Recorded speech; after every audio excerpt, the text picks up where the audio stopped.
Hello, Dr. Jerome Fryer here. Wanted to share with you some important principles regarding rehabilitation after like a whiplash accident, for example. What we see often clinically on x-ray is the cervical spine goes into a flexed, kind of a flexed position after these type of accidents occur.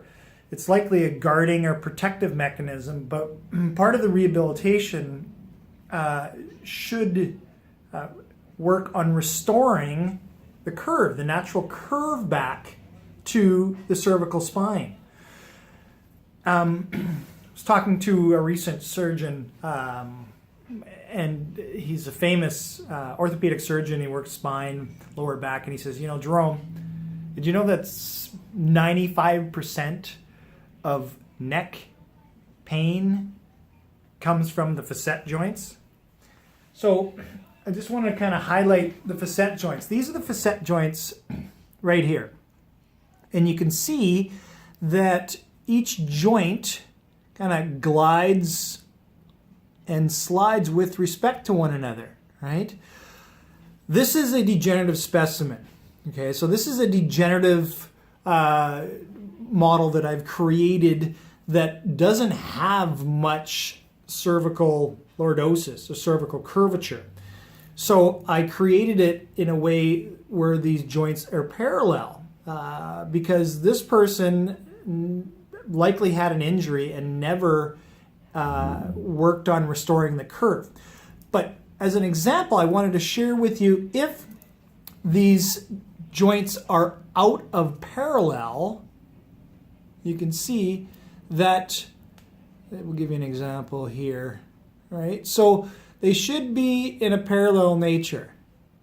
But if they're out of parallel, what happens is the edges rub as opposed to the whole joint surface articulating with one another. I'll give you an example because the hyaline cartilage, that's that blue, see the blue paint? Well, this is hyaline cartilage, which is about 0.5 mil thick, right? And it covers each end of the joint. And I'll give you an example here. So if you take, the hyaline cartilage comes from the word hya, which means glass. And when the two surfaces are in parallel with one another, they move freely, right?